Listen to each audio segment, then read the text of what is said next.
సొత్తు కాదురా టాలెంట్, ఎవడప్ప సొత్తు కాదురా టాలెంట్, అప్ప సొత్తు కాదురా టాలెంట్, ఎవడప్ప సొత్తు కాదురా టాలెంట్. అందరికీ నమస్కారం అండి. నేను డైరెక్టర్ అని, నా పేరు బుచ్చుబాబు. మరి కష్టపడి ఏదో సినిమా తీసా, అందరికీ ప్యాషన్ ఉంటుంది, అలాగే నేను కష్టపడి సినిమా తీసా. అసలు మొట్టమొదటి మా ఊర్లో నేను గేదెలు కాసుకుంటూ ఉండేవాడిని. మేము గేదెలు కాసుకోవడానికి తీసుకెళ్ళినప్పుడు మా ఫ్రెండ్స్కి నేను కథలు చెప్తుండేవాడిని. అందరూ అన్నారు, మరి రాజమౌళి గారు, శంకర్ గారు, పూరి జగన్నాథ్ గారు వీళ్ళందరూ ఎందుకు అనవసరం, నువ్వు వెళ్ళు ఇండస్ట్రీకి అని నన్ను భుజం తట్టి పంపిస్తే ఇక్కడికి వచ్చా. కానీ వెళ్ళడం ఎలాగా నేను అడిగా. అప్పుడు నాకు 5 గేదెలు ఉండేవండి. ఒకసారి అలా పక్కకెళ్ళి మళ్ళీ వెనక్కి వచ్చి నా చేతిలో 5,000 పెట్టారు. ఎక్కడైనా అటు చూడన్నారు, చూస్తే గేదెలు లేవు. సరే ఇక్కడికి వచ్చేసి ఇంకో ఎర్రబాబు గారు, ఏమండి కొద్దిగా నవ్వండి మీరు, ప్రొడ్యూసర్ గారు ఎర్రబాబు గారండి, మరి మా హీరో గారండి ఈయన మట్టయ్య గారని, చాలా కష్టపడి పట్టాము ఈయన్ని. కన్యాకుమారి అని మా హీరోయిన్ గారు, దిష్టి తగిలేసేలా ఉంది, మరి యాక్టివ్గా ఉన్నారు. చెప్పాను కథ చెప్పినప్పుడు ఇది చాలా ఎస్టిమేషన్ ఎక్కువ ఉంటుందండి, 2 కోట్లు అన్నాను. ఏం పర్వాలేదు, ఇప్పటికి 22 అయిందండి. ఆయన అలాగే ఉన్నారు, చాలా డేర్గా ఉన్నారు. సినిమా తీశారు. మొత్తానికి 10 సంవత్సరాలు ప్రసవ వేదన అనుభవించి ఈరోజు సినిమా రిలీజ్ ముందుకు వచ్చింది మీ ముందుకి. చాలా ఆనందంగా ఉంది. ఇప్పుడు మరి ఈ సినిమా గురించి మా హీరో గారు మట్టయ్య గారు మాట్లాడతారు. మీరు మాట్లాడండి సార్.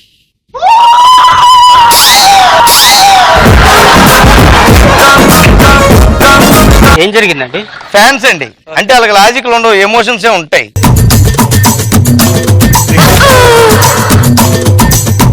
అందరూ బాగున్నారా? అందరికి ఫస్ట్ ఆఫ్ ఆల్ నా నమస్కారం. I did this movie for director sir and producer sir and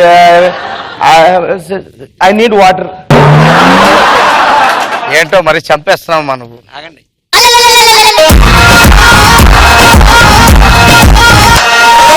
అంటే బొబ్బర్లంకలోని ఈదిలోంచి వెళ్ళిపోయినప్పుడు ఈది కొలాయి దగ్గర దొరికింది, అక్కడ ఇలాగే తాగుతుంది, అలవాటు కదా, అలా పోయిసాను. ఏం కంగారు పడకండి. మా ఊరు కాకినాడ అండి, నా పేరేమో కన్యాకుమారి అండి, మా డాడీదేమో ఫిష్ బిజినెస్ అండి.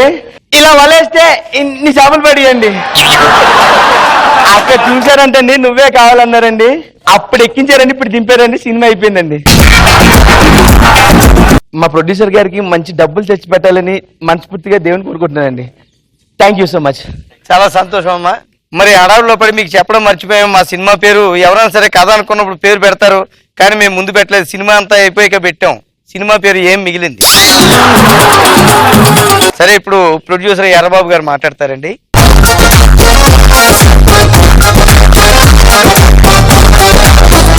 నా పేరు ఎర్రబాబు,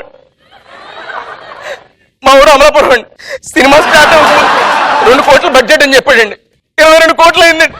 మా బాబు ఇంటికి వెళ్తే చీపిరిచ్చి కొట్టేస్తాడు. రమ్మరండి, హీరో హీరోయిన్ స్విమ్మింగ్ పూల్ లో డాన్స్ చేస్తుంటే హెలికాప్టర్ అవసరం దేనికండి 3 హెలికాప్టర్లు తిప్పాడండి. ఆ హీరోయిన్ ఏంటండి మొన్న అందండి, సార్ లొకేషన్ నా ఫ్యామిలీని తీసుకొస్తానండి, చుట్టాలంటే 20 మంది ఏమో అనుకున్నానండి, 200 మంది తీసుకుందండి, జూనియర్ ఆర్టిస్టులు అనుకున్నానండి, చుట్టాలంటండి. ఏండి అసలు నాకు తెలియకడుతానండి. మీరు పెద్దానికి ఇలా కంగారు పడకూడదండి. మన దగ్గర నెక్స్ట్ సినిమా స్టోరీ రెడీగా ఉంది. అదే టైటిల్. ఇప్పుడు ఫస్ట్ సినిమా పేరేంటి, ఏం మిగిలింది. రెండో సినిమా సిగ్నల్ అంటే ఇదేరా. చూసారా, స్టూడెంట్స్ కనెక్ట్ అయ్యారు, ఎందుకంటే వాళ్ళు సిగ్నల్స్ ఎక్కువగా ఇచ్చుకుంటారు కాబట్టి. చీకట్లో రైలు వెళ్ళిపోతుందండి, రైలు వెళ్ళిపోతుంది. హీరో గారిని కొట్టడానికి 10 మంది విలన్స్ వచ్చారు. సడన్ గా కరెంట్ పోయింది. హీరో గారు ఒక్క దెబ్బ కొట్టే విలన్ కింద పడిపోయాడండి.